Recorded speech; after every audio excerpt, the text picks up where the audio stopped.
The Deputy Speaker of the House of Representatives, Benjamin Kalu, has never hidden his intention to take over the political leadership of Abia State come 2027. On several occasions, he has boldly declared that the All Progressives Congress, APC, will wrestle power from the ruling Labour Party in Abia. But it seems Governor Otti has finally had enough. In his recent media chat in Abia, the governor didn't hold back. He took direct aim at Benjamin Kalu, describing him as someone suffering from information deficiency syndrome. Governor Otti warned that anyone planning to rig the 2027 elections should first write their will, insisting that the people of Abia will Thank not you be for your intimidated question and manipulated. About Right Honorable Benjamin Kalu. And you are very correct that we have a good relationship. He's not just the Deputy Speaker, he's actually my younger brother. And our relationship didn't start with politics, but in my previous life. So you will find that this is the second time that he has come out publicly to berate the administration and myself, but I think I want to forgive him. So do I feel threatened? Absolutely no. But then, you know, people are different. I guess what happened was that he was a bit terrified with the kind of, because he was there in Abia, like you rightly mentioned. I think he was terrified with the kind of organic show of love that Abia people should. And it was just not in Abia, but also in Umuahia.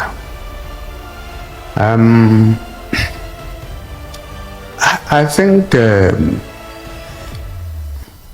he has a few challenges. One of them is what is described as hubris. And closely related to that challenge is also what I will, for want of a better word, describe as information deficiency syndrome.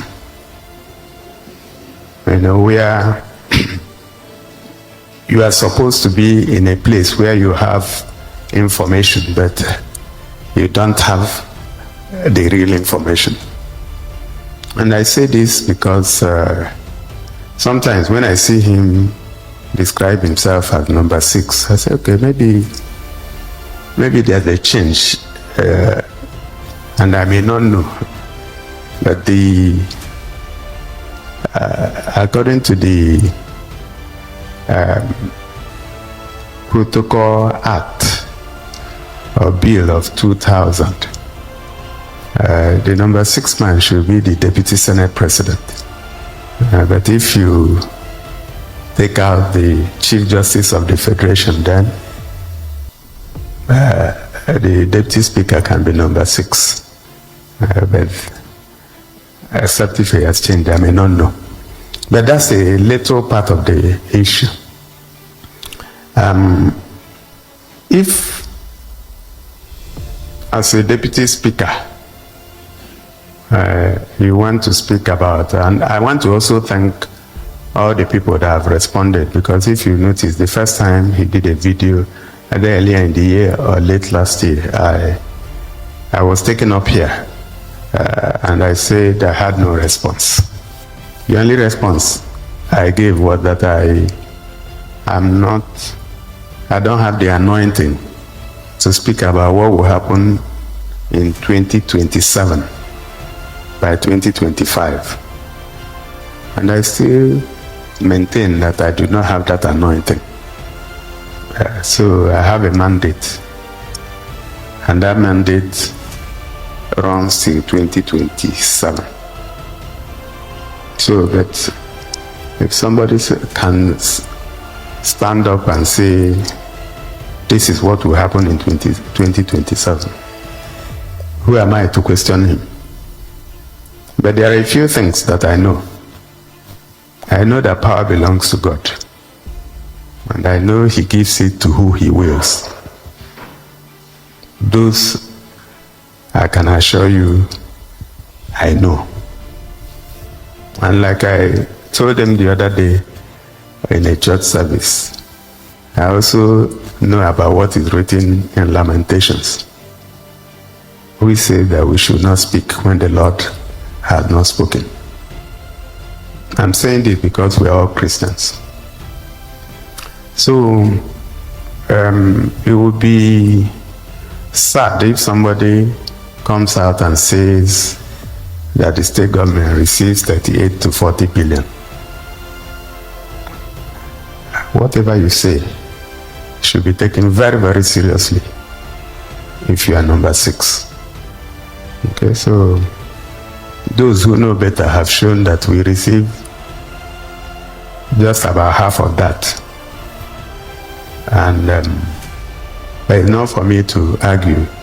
When you also say that we have spent the APSID funds, when you were the one that sat to give the approval a few weeks ago. So we should not have some of these things happen. So for me,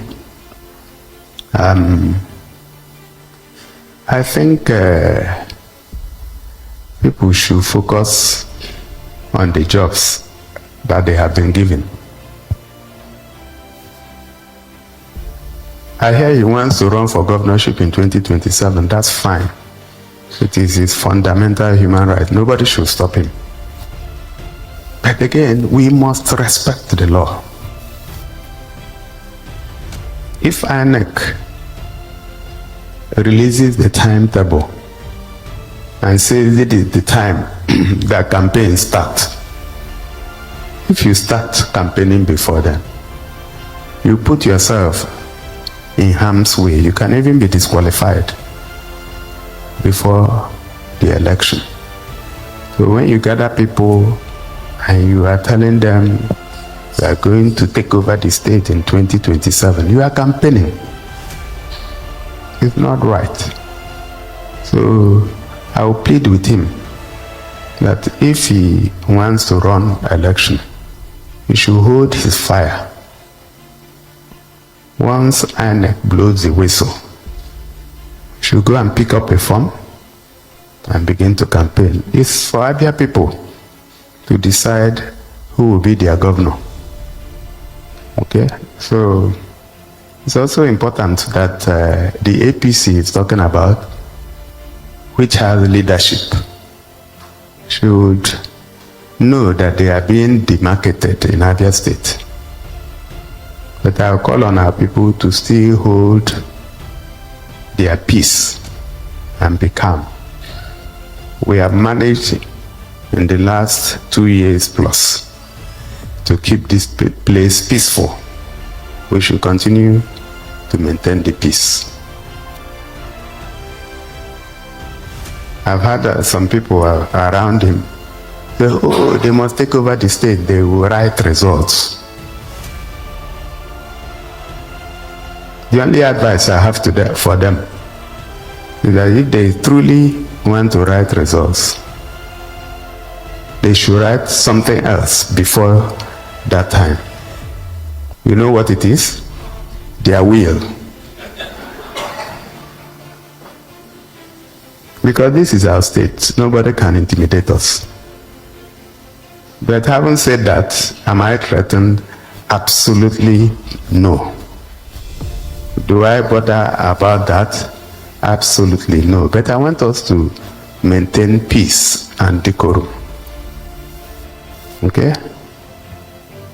So, the political atmosphere in Abia State is charged, and the drama is just getting started. If these early exchanges are anything to go by, 2027 will be one election year to watch out for in Abia State. Well, this is Political Arena. Do well to like, subscribe, and share. And I would really like you to be a part of the conversation in the comments. See you on the next one.